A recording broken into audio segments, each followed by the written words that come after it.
여러분 간혹 어떤 담벽에 낙서 금지라고 써 있는 글귀를 보게 됩니다. 여러분 이 글씨를 어떻게 생각하십니까? 그 글은 그 자체적인 모순입니다. 낙서 금지하지 말라고 해놓고 자기가 지금 낙서를 해놓은 것이지요. 그런가 하면 아기를 빼앗은 악어가 그 어머니에게 문제를 제기합니다.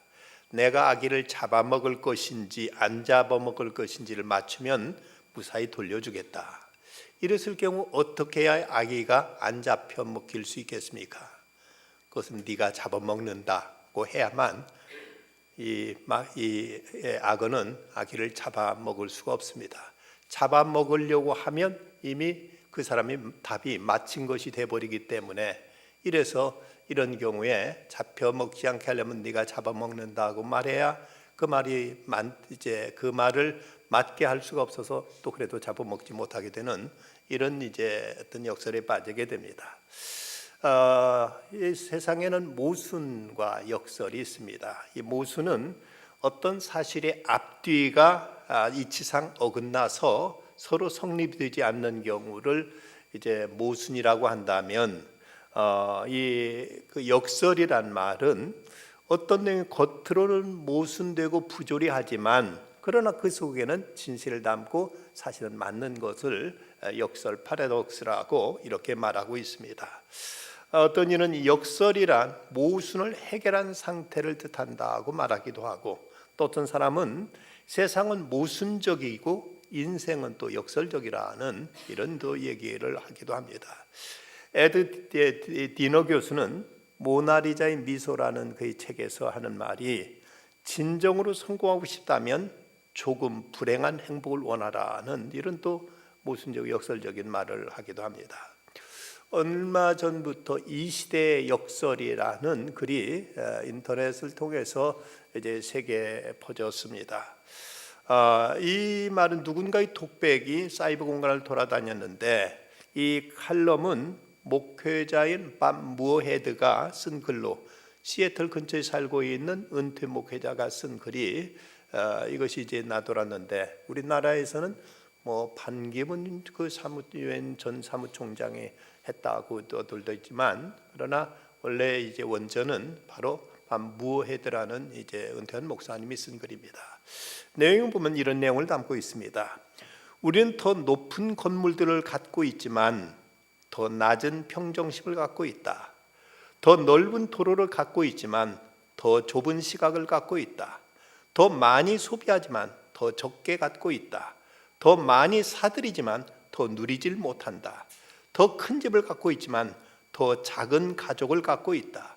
편리한 것들을 더 많이 갖고 있지만 시간은 더 없다. 학위는 더 많이 갖고 있지만 분별력은 더 없다. 지식은 더 많지만 판단력은 더 없다. 전문가들이 더 많지만 문제도 더 많다. 기계는 더 많아졌지만 만족은 더 적어졌다. 더 많은 약을 갖고 있지만 더 적은 건강을 갖고 있다. 비타민제를 더 많이 먹지만 결과는 더 잘 나타나지 않는다. 우리는 지나치게 많이 마시고 피우며 무분별하게 소비하고 적게 웃고 빨리 운전하며 쉽게 성내고 늦게 자고 피곤한 상태로 일어난다. 또 책을 거의 읽지 않고 TV는 지나치게 많이 시청하면서도 기도는 하지 않는다. 재산은 증대시켰지만 가치는 축소시켰다. 우리는 목적지에 더 빨리 도달하고 더 적게 일하고 더 속히 돌아오려고 더 빠른 비행기를 타고 날아간다. 더 많은 계약서에 도장을 찍지만 이윤이 더 작다는 것을 깨닫는다.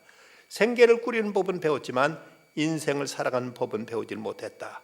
인생의 횟수는 더했으나 그것의 생명은 더하지 못하고 있다. 이런 글이 인터넷상을 통해서 나돌고 있습니다.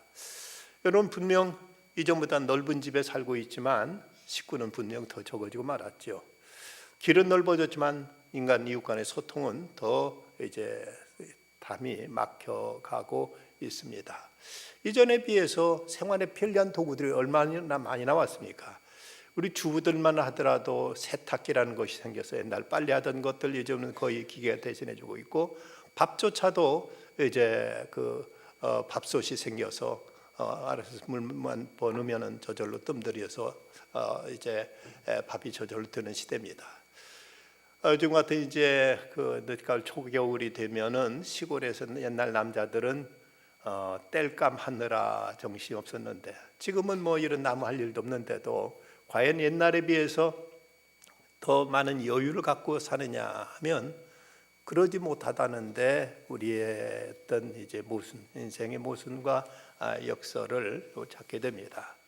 1980년대 그 가수였던 정수라 씨가 대한민국이란 그 노래 가사를 보면 하늘엔 조각구름 떠 있고 강물엔 유람선 떠 있고 저마다 누려야 할 행복이 언제나 자유로운 곳 하고 이렇게 노래하고 있습니다.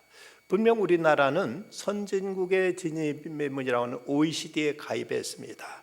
그래서 정말 한강에는 유람선이 떠다니고 있고 자가용은 필수품이 되어버렸고 냉장고만 문을 열면 거기 먹을 것이 가득가득들 쌓여 있습니다. 주말이면 온 가족들이 놀이공원들을 찾아가고 워낙에 많으면 요즘 많은 사람들이 해외여행도 쑥쑥 떠나는 이런 시대를 우리는 살아가고 있습니다. 그런데 그만큼 우리가 행복하냐 하면 그러지 못하다는데 우리의 고민이 있는 것이지요. 우리는 전화 한 통이면 원하는 장소로 음식이 배달되고 TV를 보면서 쇼핑을 할 수도 있고 마음대로 우리가 원하는 것 많은 것들을 얻을 수 있는 시대가 되었지만 그런데 우리가 과연 행복한가? 뉴스위크의 개건 편집가인 그레이그 이스터브루그 말하기를 우리는 왜 더 잘 살게 되었는데도 행복하지 않은가라는 부제를 단 진보의 역설이라는 책에서 물질적으로 많이 사람들이 그 생활이 발전했는데 왜 예전에는 살기 좋았지, 그때가 좋아서 왜 점점 힘들지 하는 말들이 우리나라 얘기만 아닙니다. 서양도 이제 이 사람은 미국 사람이니까 미국 사람들도 다 똑같이 이런 얘기가 지금 쏟아져 나온다는 것이죠. 배만 고프지 않았으면 더 이상 소원이 없겠다고들 이런 말들을 이제 많이 했습니다. 분명 이 자리에 계신 분들 중에서는 6.25 전쟁을 겪으면서 정말 먹는 문제만 해결돼도 한이 없겠다 싶은 때가 분명히 있었습니다. 그런데 지금 먹는 문제는 우리가 큰 고민하지 않고 먹고 살고 있습니다. 그러면 그때 비해 우리가 더 행복하냐? 그러지 못한 것이 우리의 현실이죠. 이 책에 그는 이 진보의 역설이라는 책에서 현실이 바라던 유토피아처럼 발전한다 하더라도 그것은 문제 해결을 의미하는 것은 아니라고 얘기합니다. 설사 우리가 기대하는 것, 바라는 것 다 이루어졌다 하더라도 그럼 다 됐다, 행복하다 하냐면 또 다른 문제는 발생하기 마련이고 또 인간의 마음이 해결된 그것으로 인해서 만족하고 거기서 이제 이상 끝 하지 않는 것이 인간의 또 탐욕이고 인간이 가지고 있는 어떤 욕망의 끝없는 이제 사람들의 그 의식인 것이죠. 그래서 사람은 이제 사회가 발전하고 세상이 좋아지면 우리가 기대하는 모든 것들, 여러분이 지금 한번 어떤 것이든 상상하시는 대로 이렇게만 돼서 문제 없겠다 싶은 것이 다 이루어졌다고 보십시다. 그러면 이제 문제 과연 없겠는가? 그러지 않보단 것이 인간이고 그것이 세상 일이라는 바로 인간의 욕망의 어떤 그 패러독스, 어떤 역설을 우리는 생각지 않을 수가 없습니다. 그래서 여기에 대해서 그레이그 이스터브룩은 말하기를 사람들은 어떤 물질적 욕구만으로 결코 만족되어질 수 없다, 행복할 수 없다. 이것은 의미의 충족이 이루어져야 된다고 이렇게 말합니다. 자기의 의미의 욕구가 충족되기 전에는 인간은 결코 행복할 수 없다고 말하면서, 그러면서 그럴 수 있는 방법으로는 용서할 수 있어야 되고 감사할 줄 알아야 된다. 이런 특성들이 실천되어질 때 인간은 비로소 어떤 행복을 알게 되고 의미의 충족을 느낄 수 있게 된다고 말합니다. 영국의 평론가인 존 러버그의 말을 그는 인용하면서 하는 말이, 행복은 바이올린처럼 연습을 통해서 가능해진다며 행복도 낙천적으로 살려고 노력하고 거기에 합당한 어떤 의지적인 결단과 행함이 따를 때, 그럴 때 우리는 행복해질 수 있다고 이렇게 말하고 있습니다. 오늘 말씀을 통해서 어떤 인생의 역설들 그리고 모순과 역설 패러독스가 나오고 있습니다. 그것 중에 먼저는 즐길 수 없다는 불만이 여기 쏟아지고 있습니다. 인생을 즐길 수 없다는 이런 불평이 본문에 기록되어 있습니다. 1절부터 말씀 보면 내가 헤아려 한 가지 불행한 일이 있는 걸 보았나니 이는 사람의 마음을 무겁게 하는 것이라. 어떤 사람 그 영혼이 바라는 모든 소원에 부족함이 없어 재물과 부유와 존귀를 하나님께 받았으나 하나님께 그가 그것을 누리도록 허락지 아니하셨으므로 다른 사람이 누리나니 이것도 헛되어 악한 병이로다 하고 말하고 있습니다. 여기서 한마디로 즐길 수 없다, 누릴 수 없다는 이런 이제 불평이 여기 이제 제기되고 있는 것이죠. 이 말씀을 공동번역 성경으로 보면은 사람의 마음을 무겁게 하는 억울한 일이 하늘 아래 있는 것을 나는 보았다. 부귀영화를 아쉬움 없이 하나님께 받았으면서도 그걸 마음껏 누려보지 못하고 엉뚱한 사람이 물려주는 일이 있다. 헛되다 뿐 일이야. 통탄할 일이다라고 이렇게 공동번역은 이제 표현하고 있습니다. 분명 세상에는 많은 걸 가지고도 누리지 못하고 살아가는 사람들이 많이 있죠. 여러분 그런 사람을 생각하면 좀 여러분 누가 떠오르십니까? 저는 퍼뜩 떠오르는 게 이건희 삼성 회장이 아니신가. 이분처럼 우리나라 최고 세계에서도 뭐 손가락 꼽는 하여튼 대단한 이제 재벌 중에 재벌인데도 살아계신지 돌아가셨는지도 모를 만큼 어쨌든 이분은 지금 식물인간 상태로 있다고 이렇게 알려지는 걸 보면 그분에게 돈이 무슨 소용입니까? 그분에게 가지고 있는 걸 과연 어떻게 그분은 누리는가 생각해 보면 사람들 중에는 이렇게 돈이든 권력이든 뭐 이제 건강이든 많은 것을 가졌다 싶지만 그러나 그것이 그 행복을 주지 못하는 이런 일들이 세상에 많은 것이죠. 그런데 왜 이 사람이 누리지 못하느냐에 대해서 몇 가지 이제 그 주석가들은 건강 때문으로 보기도 하고 아니면 어떤 불화 때문에 가정 불화 때문에 보기도 하고 또는 어떤 이제 막을 수 없는 환란 때문이라고 보기도 하는데 그런데 우리는 그에 대한 어떤 이유를 그 2장 26절에서 우리는 그 어떤 단서를 찾아볼 수가 있습니다. 거기 보면 하나님 그가 기뻐하시는 자에게는 지혜와 지식과 희락을 주시나 죄인에게는 노고를 주시고 그가 모아 쌓게 하사 하나님을 기뻐하게 하는 자에게 그가 주게 하시지만 이것도 헛되어 바람을 잡는 것이로다. 이 말씀 보면 재물을 몽땅 쌓아놓고 많은 거 애쓰고 노력해서 많은 것을 성취하고 이것을 얻었지만 그러나 그 죄로 인해서 하나님께서는 그에게 이것을 누리도록 허락지 않으신다고 이렇게 말씀하고 있습니다. 이어지는 말씀에 보면 또 이제 3절로 4절 말씀, 5절 말씀 산에 비록 100명의 자녀를 낳고 또 장수하여 사는 날이 많을지라도 그의 영혼은 그의 행복으로 만족하지 못하고 또 그가 안장되지 못하면 나는 이르기를 낙태된 자가 그보다 낫다 하나니 낙태된 자는 헛되이 왔다가 어두운 중에 가매 그의 이름이 어둠에 덮이니 햇빛도 보지 못하고 또 그것을 알지도 못하나 이가 그보다 더 평안함이라. 옛날에 어떤 그 행복의 조건 가운데 하나가 부귀다남이라고 했지요. 부자가 되고 또 귀하게 어떤 이제 높은 이제 존귀한 자가 되고 그리고 자식들 많이 두는 것 이것을 또 행복의 조건으로 여겼습니다. 그러면 과연 행복하냐 한데 또 그러지 못하는 어떤 현실들을 지적하고 있습니다. 아무리 자식을 많이 낳고 장수할지라도 그 심령에 하나님을 모시지 못했을 때 그것이 또한 복이 되지 못한다는 것을 또 이제 말씀하고 있는 것이지요.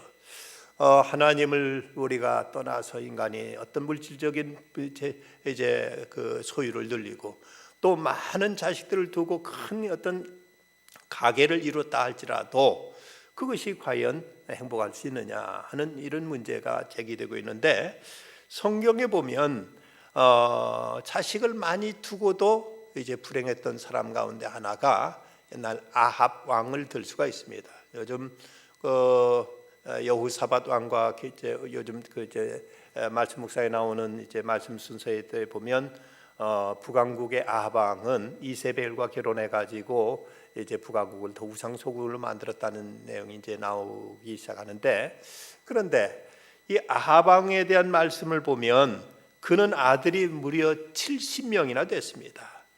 그러나 열왕기하 10장 7절에 보면 이 70명이 한꺼번에 몰살당하는 내용이 나옵니다. 자기 자신도 전쟁터에서 죽게 되고, 그리고 아내 이세벨은 높은 창에서 내던져져서 그 피를 개들이 핥아먹었다는 내용이 성경에서 우리가 찾아보게 됩니다. 이러면 그가 70명이나 되는 자식을 그가 거느렸을 때 얼마나 나름대로 그 당시는 인생에 성공했다고 말할 수 있었겠는가. 그런데 그 결말은 결코 그가 행복하지 못했고, 결코 그가 이제 그 낙을 누리지 못했다고 성경 기록하고 있습니다. 6절 말씀, 그가 비록 1000년의 갑절을 산다 할지라도 행복을 보지 못하면 마침내 다 한 곳으로 돌아가는 것뿐이 아니냐. 1000년의 갑절을 살 만큼 2000년을 산다 할지라도 그가 행복을 누리지 못한다면, 또 이 말을 다른 말로 하면 재산을 삼성 회장보다 수십 배를 더 갖는다 할지라도 행복을 누리지 못한다면, 자식을 수백 명을 둔다 할지라도 이로 인해서 어떤 낙을 누리지 못한다면 그것이 무슨 의미가 있느냐. 마침내 다 한 곳으로 돌아가는 것뿐이 아니냐고 이렇게 말씀하고 있습니다. 시편에서 다윗도 노래하기를 진실로 각 사람은 그림자같이 다니고 헛된 일로 소란하며 재물을 쌓으나 누가 거둘는지 알지 못함이라고 이렇게 말씀하고 있습니다. 이처럼 사람은 무엇인가 행복을 얻기 위해서 나름대로 애쓰고 노력하고 많은 걸 모아보지만 이것을 누리지 못하는 이런 불만과 불평이 가득하다는 것이죠. 그것으로 인해서 진정한 행복과 보람을 얻지 못하는 인간의 그 한계를 얘기하고 있습니다. 도널드 트럼프라면 지금 미국 대통령인데 같은 동일 인물인지는 제가 확인을 못했습니다. 그런데 그는 장난감 한 개 사는 기분으로 중동의 어느 무기 상으로부터 2,900만 달러의 호화 요트를 구입했습니다. 이 배는 5층으로 되어 있고 방이 100개가 되고 초대형 냉장고에는 100명이 3개월간 먹을 수 있는 음식을 저장할 수 있다고 합니다. 이 호화 요트에는 이발관은 말할 것도 미장원, 병원, 볼룸, 식당, 오락실, 영화관에는 800개의 영화 필름이 이제 가지고 있고, 이렇게 초호화 유람선인데 이 배를 사고 나서 1년 후에 하는 말이 이 배 안에 있어도 전혀 즐겁지 않다고 이렇게 탄식을 했다고 합니다. 돈으로 행복을 사려고 했지만 그에게 진정한 만족과 행복을 가져다 주지 못한 것이죠. 이런 이제 어떤 물질적인 것, 인간은 영적인 동물인데 이런 물질적인 것으로만 행복을 얻으려고 노력해 보지만 그것이 사람에게 진정한 행복과 어떤 기쁨을 주지 못한다고 이렇게 말씀하고 있습니다. 또 하나 불평은 내일이 없다는, 내일을 모르고 내일이 없다는 이런 불만이 제기되고 있습니다. 7절부터 9절까지 말씀 보면 사람의 수고는 다 자기를 위함이나 그 식욕은 채울 수가 없느니라. 지혜자가 우매자보다 나은 것이 무엇이냐? 살아있는 자들 앞에서 행할 줄 아는 가난한 자에게 무슨 유익이 있겠는가? 눈으로 보는 것이 마음으로 공사하는 것보다 나으나 이것도 헛되어 바람을 잡는 것이로다고 말하고 있습니다. 우리는 내일 어떤 일이 있을지를 모르는 이런 미지 속에서 한 걸음 한 걸음 살얼음판 내딛듯이 이렇게 살아가는 그 인생들을 보게 됩니다. 사람의 수고는 다 자기 입을 위함이나 그 식욕은 채울 수 없다. 나름대로 열심히 흔히 하는 말로 사람이 다 먹자고 일하는 거 아니냐 하고 이제 소위 잘 먹기 위해서 애쓰고 수고해서 많은 돈도 벌고 그래서 이것저것 이제 소위 미식가 자칭 미식가가 되어서 좋은 음식 이제 찾아서 이것저것 헤매게 다니지만 그러나 그 식욕을 채울 수 없다고 말씀하고 있습니다. 식욕을 채울 수 없다는 말은 배를 채울 수 없다는 말이 아니라 만족을 그 욕망을 다 채울 수가 없다고 이렇게 이제 말씀하고 있습니다. 나름대로 열심히 일하고 수고하고 노력해서 돈도 모았고 이제 먹고 싶은 건 마음대로 먹을 수 있게 되었는데 그런데 정작 배고플 때 고구마 한 쪽 먹는 것만도 못한 이런 이제 불만 속에 사람들은 살아가고 있는 것입니다. 지혜자가 우매자보다 나은 것이 무엇이냐? 살아있는 자들 앞에 행할 줄 아는 가난한 자에게 무슨 유익이 있느냐? 이 말씀은 구원받지 못한 영혼이 세상 일에 지혜 있다고 해서 무엇인가를 얻었고 누렸고 성공도 하고 성취했지만 그러나 그 또한 이제 그에게 또 이제 내일을 모르고 내일이 담보되어 있지 않기 때문에 이것이 다 무슨 의미가 있고 무슨 소용이 있느냐고 말하고 있습니다. 현재 소유를 즐긴다 할지라도 이것 또한 이제 뭐 얼마 가지 못하고 내일을 모르는 그 불안 속에서 거기에 대해 참된 만족과 행복이 평안이 없음을 지적하고 있습니다. 사람의 욕망은 끝이 없고 사람의 쾌락은 이제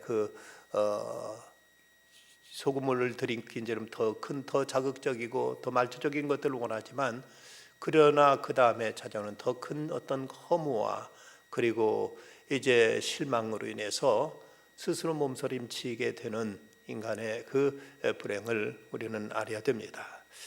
근데 비록 사람은 오늘 고생하더라도 내일은 그래도 안정되고 행복하기를 바라는데 아무도 내일을 보장해 줄 수가 없고 내일의 행복을 두고도 담보해 주지 못한다는데 인간의 또 불행이 있는 것이죠.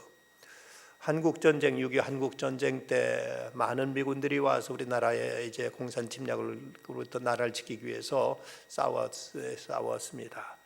이제 인천 상륙 작전을 통해서 북으로 밀고 올라가서 유엔군 미군들이 저 압록강변까지 밀고 올라갔는데 그런데 갑자기 중공군이 개입함으로 인해서 거기서 이제 극격전이 일어나게 되죠. 그때 미국의 필리처상을 받은 마가리트 히긴스 기자가 그 전쟁터를 취재하러 갔다가 그 세계에서 제일 잘 산다고 하는 나라, 세계 제일 초강대국이라고 하는 미국의 그 젊은이들이 그 한겨울 그 추위에서 제대로 이제 먹을 것조차 데피지 못하고 깡통을 따가지고 그 칼 끝으로 깡통을 따서 거기에 있는 그 차가운 음식을 그걸 찍어 먹는 그 모습을 보고는 너무나 안타까운 마음에 이제 그 얼굴은 완전히 흙으로 범벅된 이 참혹한 모습을 보고는 그 기자가 물었습니다. 내가 만약 신이라면, 내가 만약 하나님이라면, 내가 여러분들이 어떤 소원을 들을 수 있는 하나님이라면 여러분 내게 무엇을 구하겠느냐 하고 이렇게 물었더니 그 병사들이 이구동성한 말이 우리에게 내일을 달라, 우리에게 내일을 달라 하고 이렇게 말했다고 합니다.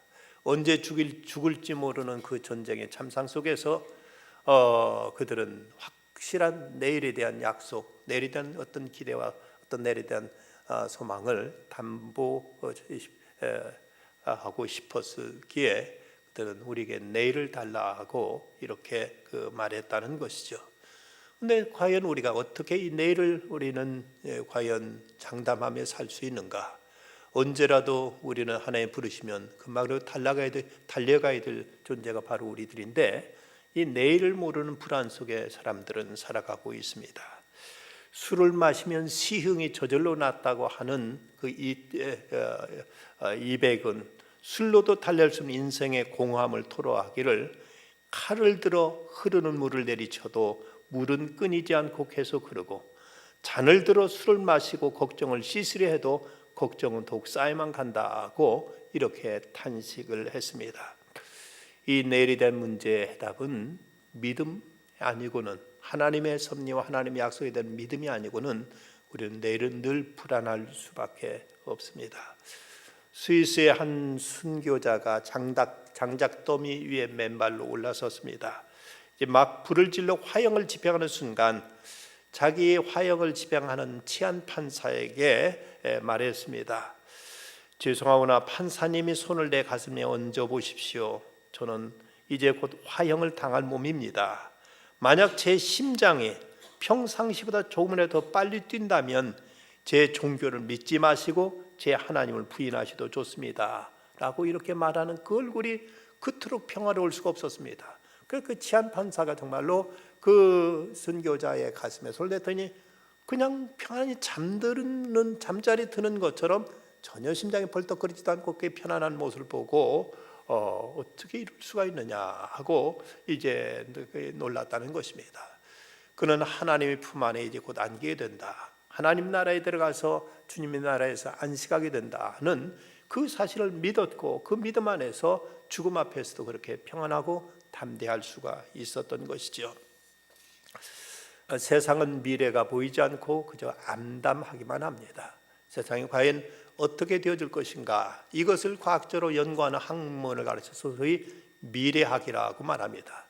이 퓨처로지라는 미래학이라는 것은 그 결론은 아이러니하게도 미래가 없다는 겁니다. 내일이 없다는 것이죠. 소망이 없다, 희망이 없다는 것이 미래학의 결론이라고 합니다. 아무리 봐도 이제 이대로 인간은 오래 못 간다, 세상 오래 못 간다는 것이 미래학의 결론이라는 것입니다. 하지만 우리는 성경 안에서 말씀을 통해서 장차 다가올 우리는 천국에 대한 소망을 가지고 살아가는 것이 성도들에게 주신 특권이고 축복이고 우리가 누릴 수 있는 가장 큰 행운이라고 말할 수가 있습니다. 토마스 에디슨은 1931년 85세의 나이로 세상을 떠났습니다. 한평생 1000가지 이상의 발명품을 물건을 발명해낸 그는 참으로 발명왕으로서 그 노년에 한 기자가 그에게 물었습니다. 어떻게 이렇게 노인이 되어서도 왕성한 정력으로 일하실 수가 있습니까? 그랬더니 이제 에디슨이 한 말이 그것은 믿음 때문입니다. 영혼에 대한 믿음이 저로 하여금 이렇게 현재의 삶을 더 충성하고 만족하게 만들었습니다. 사람에게 영원한 세계가 있다는 것을 나는 믿고 있습니다. 죽음은 현재에서도 출구요 영원을 향한 입구입니다 라고 이렇게 그는 죽음에 대해서도 두려움 없이 천국에 대한 소망을 가지고 자기의 일에 그렇게 열심히 그 노인이 되어서도 열심히 일할 수 있는 그 힘이 바로 내일에 대한 천국에 대한 그 믿음이었다고 이렇게 그는 고백하고 있습니다. 그런데 문제는 이 믿음을 갖지 못했을 때 늘 내일에 대한 불안 속에서 우리는 평안을 얻을 수가 없고 날마다 이제 초조와 두려움 속에서 살아갈 수밖에 없는 것이 바로 인간의 모습입니다. 그래서 이제 결론적으로 하나님이 정하신 삶 속에서만 참된 행복을 누린다고 성경 가르쳐주고 있습니다. 오늘 10절 말씀, 이미 있는 것은 무엇이든지 오래전부터 그 이름이 이미 불린 바 되었으며 사람이 무엇인지도 이미 안 바 되었나니 자기보다 강한 자와 능히 다툴 수 없느니라. 이 말씀에 인간의 어떤 위치와 인간의 어떤 한계와 존재를 이제 그 이미 하나님의 섭리 안에서 확정되어 있기 때문에 하나님을 두려워하며 현실 속에 하나님의 그 분복에 만족하고 감사할 줄 아는 것이 인간의 당연한 도리다고 말하고 있습니다. 오래전부터 그 이름이 이미 불린 바 되었다. 이건 개인의 장래와 또 이 세상의 역사가 하나님의 예정 가운데, 하나님의 섭리 가운데 이것이 이제 운행되고 있고 또 이것이 인도되고 있음을 가르쳐주고 있는 말씀입니다. 그러기에 자기보다 강한 자와 능히 다툴 수 없다. 하나님과 더불어 하나님의 거룩한 뜻을, 하나님의 엄연하신 그 섭리를 부정하거나 이것을 이제 대적하거나 이것을 이제 무시해서는 이게 다 그 무익한 일이라고 이렇게 말씀하고 있습니다. 그러면서 헛된 것을 더하게 하는 많은 일들이 있나니 그것들이 사람에게 무슨 유익이 있으랴. 헛된 생명의 모든 날을 그림자같이 보내는 일평생에 사람에게 무엇이 낙인지를 누가 알며 그 해아래서 무슨 일이 있을 것을 누가 능히 그에게 고하리요. 이 말씀은 10절 말씀에 대한 결론이라고 말할 수 있는데 그 사람이 자기 존재와 분수를 결정해 주신 하나님을 무시하고 제멋대로 무엇인가 하려고 하는 것들, 이 모든 게 다 무익하고 다 헛되다고 말씀하고 있습니다. 사람은 자기가 재산을 가지고 나름대로 어떤 재물을 얻었다는 어떤 그 자기의 성공 의식에 도취되기도 하고 많은 가족을 누렸다는 것 때문에 이 때문에 이제 스스로 이제 만족을 누릴지 모르지만 그러나 문제는 그것 자체도 자기가 누릴 수 없게 되고 그것으로도 어떤 행복과 참된 평안을 얻지 못하는 이런 인간의 어리석음, 인간의 무지함을 오늘 말씀은 우리에게 지적하고 있습니다. 그걸 지킬 수 없고 누릴 수 없는 인간의 그 한계를 우리는 이제 겸손히 인정해야 될 것입니다. 그래서 욥은 말하기를 주신 이도 여호와시오 거두신 이도 여호와시오니 여호와 이름이 찬송을 받으실지로다 하고 모든 것의 주인이 하나님 되심을 욥은 이렇게 고백하고 있습니다. 환난과 폭풍 속에서도 하나님을 의지하고 하나님을 신뢰했던 욥처럼 우리가 때론 고난 속에서도 역경 속에서도 이 모든 것이 하나님의 장중에 있음을 알고 그분을 의지하고 그분의 뜻 안에서 우리는 이제 참된 자유와 평안을 우리는 누리고자 하는 이런 믿음의 자세가 필요한 것입니다. 2차 대전 때 전쟁터에 나갔던 아들이 죽었다는 그 전사 소식을 들었던 한 부부는 아들을 잃은 그 아픔을 딛고 하나님 앞에 거금을 들여 헌금하면서 좋은 아들을 20년 동안 우리 곁에 두신 걸 감사합니다. 그리고 아들의 영혼을 받아주십시오 하고 이렇게 하나님 앞에 예물을 드렸습니다. 그냥 그 이웃에 살던 사람이 그 모습을 보고 여보 우리도 저 사람들처럼 하나님께 감사합시다 하고 말하니까 아니 우리 아이는 아무렇지 않고 지금 살아있잖아요 라고 말하니까 바로 그것 때문이요 라고 이렇게 말했다는 것이죠. 어떤 이는 아들을 잃고도 감사하고 또 어떤 이는 또 아들이 있어도 불만하는데 우리들은 아무 일이 없음을 인해서 감사해야 될 것이고 우리는 때로는 어떤 고난과 역경 속에서도 하나님의 섭리를 믿고 하나님의 선하심과 하나님의 깊은 경륜을 믿고 우리가 하나님께 모든 걸 맡기고 의지하며 감사할 때 여기 진정한 평안이 있고 자유함이 있고 행복이 있고 여기 진정한 영원히 잃지 않는 영원한 기쁨이 여기서 얻을 수 있게 될 것입니다. 우찌무라 간주는 말하기를 하나님께 이미 내게 주신 은혜에 대해서 감사하면 하나님께 다시 새로운 은혜를 내려주신다. 묵은 은혜 감사 없이 새로운 은혜를 받기는 어렵다. 저 불평가라고 불리는 사람이 평생 만족을 느낄 수 없는 것은 그에게 감사하는 마음이 없기 때문이라고 이렇게 지적한 바가 있습니다. 여러분 진정 어떻게 살아가는 것이 인생의 진정한 성공이요 행복이라고 생각하십니까? 과연 무엇이 나를 만족시켜 줄 것이며 무엇이 과연 우리에게 진정한 이제 그 기쁨과 성취와 참된 보람과 행복을 가져다 줄 것이라고 생각하십니까? 인간은 영적인 동물이기 때문에 아무리 물질로 가득히 채우려고 해도 채워지지 않는 영혼의 갈증이 있습니다. 아무리 세상 많은 음식을 가지고 배를 채워도 채워지지 않은 영혼의 이 위장이 있습니다. 그러기에 우리는 하나님의 그 사랑 안에서 그분의 은총 안에서 그분의 그에 대한 믿음 안에서 참된 평안과 만족과 행복을 누릴 수가 있게 됩니다. 높은 아주 고산지대 수천 미터 6,000m, 7,000m, 8,000m 가는 이런 고산을 등반하는 사람들의 거기에 어떤 죄가 깊은 사람들 말에 의하면 고산 등반의 최적 시간은 밤 12시라고 합니다. 이때는 인간의 그 몸의 컨디션은 썩 좋지 않은 상태지만 밤에 눈이 단단하게 얼기 때문에 오히려 이때가 이제 등반하기가 가장 안전하다는 것이죠. 아침에 해가 뜨게 되면 이제 따뜻한 햇빛으로 인해서 자칫 그 눈 사태를 만나게 되고 이제 어떤 그 위험이 일어날 확률이 더 높다는 겁니다. 몸의 상태는 오히려 낮에 아침 이제 잠에서 깨어난 아침이 우리 몸 상태는 최상의 상태지만 오히려 등반하기에는 몸의 상태로서는 이제 최상의 상태가 아닌 어찌 보면 최악이라고 할 수 있는 밤 자정이 오히려 등반하는 데는 더 안전하고 더 성공 확률이 훨씬 높다는 것입니다. 이 이야기를 우리가 우리 삶에 비유하자면 어떤 면에서 모든 것이 만족하고 내 모든 게 다 갖춰진 상태가 우리에게 행복하리라 하지만 오히려 더 많은 위험과 많은 위기를 초래할 수 있는 가능성이 더 높은 것입니다. 돈이 많으면 우리가 더 행복하리라. 내가 건강만 하면 나는 만족하리라.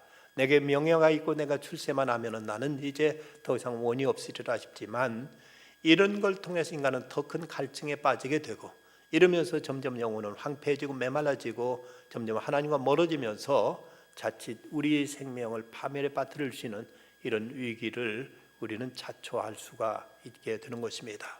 그러기에 지금 우리가 가진 바가 어떠하든지 있는 중에 여기에 주신 하나님의 그 분복을 감사할 줄 알고 옛날 다윗이 고백했던 것처럼 여호와는 나의 목자시니 내게 부족함이 없으리로다. 여호와 하나님을 나의 목자로 모시고 살아가게 될 때 여기 진정한 만족과 행복과 감사와 기쁨을 누리게 될 것입니다. 어떤 이는 말하기를 성경에 보면 심령이 가난한 자는 복이 나니 천국이 그들의 것이며 라고 말씀했는데, 얼마나 부자가 되면 천국도 다 살 수 있을까? 여러분, 명동 우리나라 제일 비싼 땅이 작년도 5월 달에 나온 그 통계에 의하면 명동의 네이처 퍼블릭 화장품 판매점 부지가 14년째 최고 금싸라기로 알려졌는데 1제곱미터당 8,600만 원, 한 평에 2억 8,300만 원이라고 작년 통계가 그랬다는데, 명동 한 평 사는데도 2억 8천, 10평만 살려도 28억이 들여야 되니, 그런데 명동과 비교할 수 없는 천당을 살려면 얼마나 많은 돈이 필요할까? 얼마나 부자면 천당을 우리가 얻을 수 있을까? 이것은 하나님밖에 없습니다 하고 마음이 가난한 사람, 하나님을 자기 보배로 모시고 살아가는 사람이 천국을 소유한다고 성경은 말씀하고 있습니다.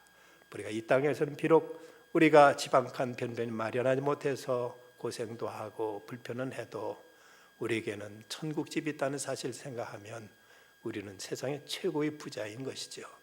우리는 잠깐 살아가는 세상, 우리에게 가장 소중한 것이 무엇인가?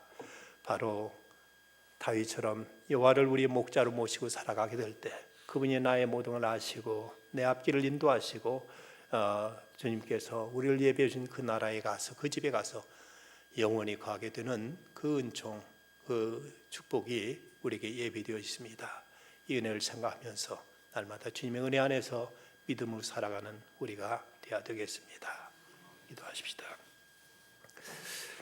고마우신 아버지 하나님, 헛되고 헛될 수밖에 없는 세상에서도 저희가 헛되지 않은 영원한 소망을 허락하여 주시고, 오늘도 저희들이 하늘의 생수를 얻고자 주의 전을 향해 달려 나올 수 있게 해주니 감사합니다.